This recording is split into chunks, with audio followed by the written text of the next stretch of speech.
You are listening to Viewpoints from PlaceCloud. Cultural researchers tell stories of places from around the world.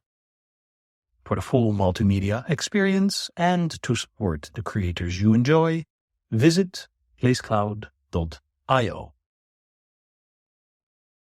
You're stood on St James's Street, near where White's Coffeehouse, or Chocolate House as it was interchangeably called, was first established in 1693 by Francis White, an Italian immigrant, once stood.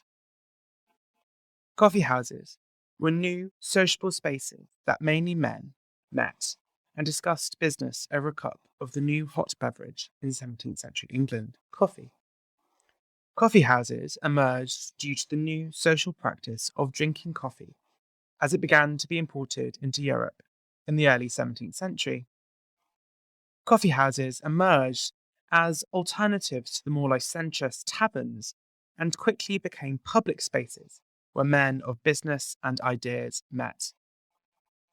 These new sociable spaces posed a threat to the dominance of the royal court in London's intellectual and cultural life, and both Charles II and his son James II tried to regulate and diminish the coffee house's influence. White's was one of an estimated 550 coffee shops in 17th and 18th century London. As a historian of masculinity, I'm really interested in how these particularly masculine spaces attracted specific types of men as devotees and patrons. For example, Lloyd's Coffee House in Covent Garden was patronised by sailors, merchants, and insurance brokers. James's was frequented by politicians close to their Mayfair townhouses and the Houses of Parliament. Men of science met at Garraway's Coffee House, plantation owners and slave traders at Jamaica Coffee House on Cornhill. The Spectator, a famous periodical paper, much like modern-day newspapers, began its first ever edition in 1711 on the coffee house by describing the different coffee houses of London. The Spectator writes, "I have passed my latter years in the city, where I am frequently seen in the most public places. Sometimes I am seen thrusting my head into the round of politicians at Will's, and listening with great attention to the narratives that are made in those little circular audiences. Sometimes I smoke a pipe at Child's, and while I seem attentive to nothing but the postman, overhear the conversation of every table in the room. I appear on Sunday nights at St James's Coffee House, and sometimes join the little committee of politics in the inner room, as one who comes there to hear and improve." In this viewpoint, I am going to discuss the history of White's, but also think about the sort of men that would frequent it and how they were described by their contemporaries. White's turned into a private members' club in the 19th century, and this shows how varied coffee houses were in 17th and 18th century London, and how varied their clientele was. Lots of historians have argued that the coffee house was a democratic and egalitarian space, a meeting of minds.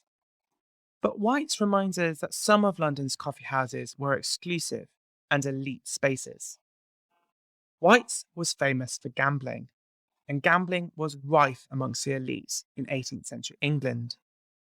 Fortunes and reputations could be made and very easily lost on the gaming tables at establishments like White's, as Hogarth depicted in his 1733 painting in the club at White's Coffee House.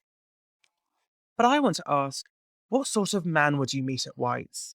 And I want to focus on the fop.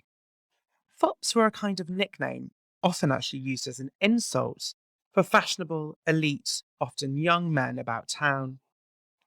Often, you'd be able to tell a fop by his uniform.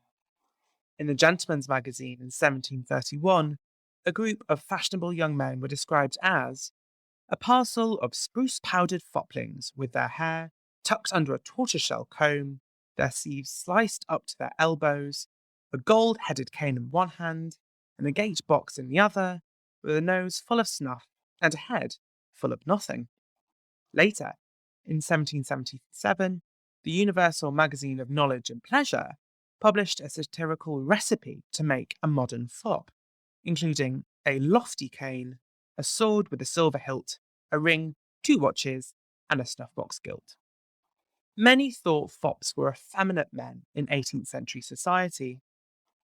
Effeminacy in this sense did not so much pertain to the idea of sexuality as we think of it today, but was a social description and evaluation of a man's character, often inferring his weak nature.